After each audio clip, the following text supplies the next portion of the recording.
खबर महाराष्ट्र की राजनीति को लेकर। महाराष्ट्र की राजनीति में कहा जा रहा है एक बार फिर बड़े बदलाव की आहट है। आगामी पुणे नगर निगम चुनाव से पहले राजनीतिक गलियारों में अब हलचल तेज हो गई है। कहा जा रहा है कि चाचा भतीजा यानी शरद पवार और अजीत पवार फिर से एक हो सकते हैं। दरअसल खबर है कि सत्तारूढ़ महायुति का हिस्सा एनसीपी के नेता और राज्य के उप मुख्यमंत्री अजीत पवार ने विपक्षी कांग्रेस से संभावित महागठबंधन को लेकर एक बड़ी पहल की है। और पीटीआई सूत्रों के मुताबिक ये बताया जा रहा है कि अजीत पवार ने कांग्रेस के वरिष्ठ नेता सतेज पाटिल से फोन पर बातचीत की है और पुणे महानगर पालिका चुनाव में तालमेल की संभावना पर चर्चा हुई है। वहीं सूत्रों का ये भी कहना है कि इस बातचीत में अजीत पवार ने कांग्रेस के साथ दरअसल सीट के बंटवारे और संयुक्त रणनीति पर विचार विमर्श का प्रस्ताव सामने रखा है। वहीं इस पर कांग्रेस नेता सतेज पाटिल का भी जवाब आया है। जवाब में उन्होंने कहा है कि इस मुद्दे पर पार्टी के भीतर चर्चा के बाद ही कोई फाइनल फैसला लिया जा सकता है।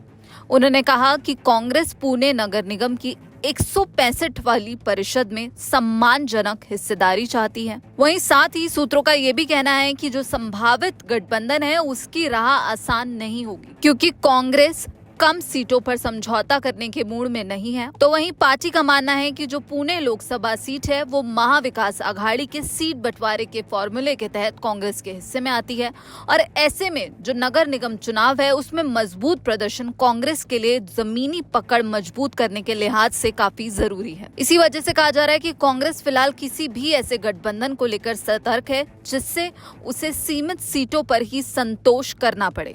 वहीं दूसरी ओर ये भी साफ हो चुका है कि बीजेपी और अजीत पवार गुट की एनसीपी पुणे नगर निगम चुनाव अलग अलग लड़ेंगी। वहीं यहाँ पर दिलचस्प बात जो सामने आ रही है वो ये है कि कांग्रेस कई विकल्पों पर विचार कर रही है। कांग्रेस एक तरफ अजीत पवार की एनसीपी से जो आई ये पहल है इस पर सोच विचार कर रहे, वहीं दूसरी ओर वो अपने पारंपरिक महाविकास आघाड़ी सहयोगियों शिवसेना, उद्धव ठाकरे गुट और जो शरद पवार की एनसीपी है उसके साथ भी बातचीत में जुटी हुई है। और ऐसे में कहा जा रहा है कि पुणे नगर निगम चुनाव से पहले जो कांग्रेस की रणनीति है वो कई विकल्पों पर यहाँ पर विचार करने की दिख रही है।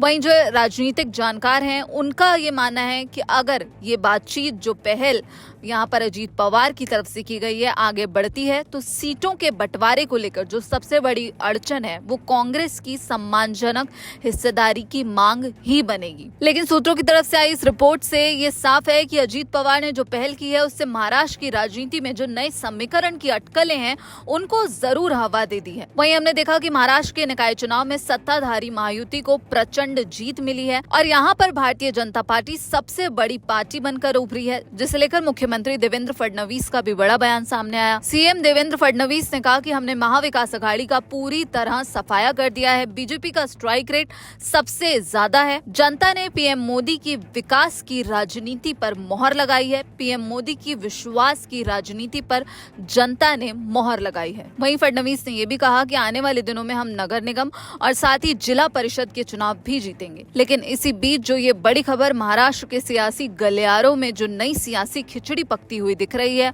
और जो बड़ा राजनीतिक उलट पुलट होने की संभावना जताई जा रही है, और अजीत पवार की इस पहल पर आपका क्या कुछ कहना है, आपकी क्या राय है, हमें कमेंट बॉक्स में जरूर बताइएगा। बाकी देश और विदेश की खबरों के लिए आप जुड़े रहिए दैनिक जागरण के साथ। नमस्कार।